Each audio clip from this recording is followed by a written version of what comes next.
پیاسا کوا۔ ایک دفعہ کا ذکر ہے کہ گرمیوں کا موسم تھا۔ اس بار گرمیاں بہت زیادہ تھیں کیونکہ بنا نئے پودے لگائے گزارا نہیں تھا۔ جو پہلے پودے تھے وہ بھی کاٹ دیے گئے۔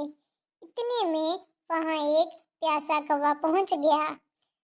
گرمی کی وجہ سے اس کا حال بہت برا تھا۔ اسے بہت پیاس لگی ہوئی تھی۔ کوا کہتا، ہاں تھوڑا پانی مل جاتا تو بہت اچھا ہوتا، پیاس بہت لگی ہوئی ہے۔ اڑتے اڑتے کوے نے تالاب، ندیاں سب تلاش کر لیے مگر اسے پانی کہیں نہ ملا۔ گرمی کی وجہ سے سب جگہ خشک ہوئی پڑی تھی۔ کوا پیاس میں ڈوبا ہوا تھا۔ کوے نے کہا، اے اللہ کہیں سے بھی ایک گھونٹ پانی پلا دے۔ کہتے ہوئے اپنا سفر جاری رکھا۔ اسے ایک کنواں نظر آیا اور کہنے لگا، یا اللہ تیرا شکر ہے۔ جیسے ہی کوے نے کنویں میں دیکھا تو کنواں سوکھا پڑا تھا۔ کنواں سوکھا دیکھ کر کہنے لگا، ہائے اللہ، اور کوا وہاں سے اڑ گیا۔ اڑتے اڑتے اس کی نظر ایک گھڑے پر پڑی جو کسی گھر کے پاس پڑا ہوا تھا۔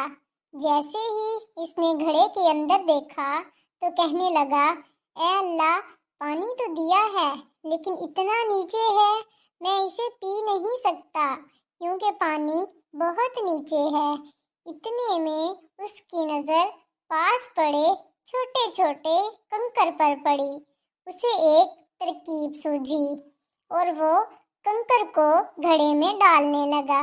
آہستہ آہستہ پانی اوپر آنے لگا۔ کوے نے پانی جی بھر کے پیا اور اپنی پیاس بجھائی اور کہا، اے اللہ تیرا شکر ہے۔ یہ کہتے ہوئے کوا اڑ گیا۔ پیارے بچوں، اس کہانی سے ہمیں یہ سبق ملتا ہے کہ ہمیں جتنی بھی تکلیف اور مشکلیں آئیں تو ہمیں عقل مندی اور صبر سے کام لینا چاہیے کیونکہ مشکل کے آگے آسانی ہے۔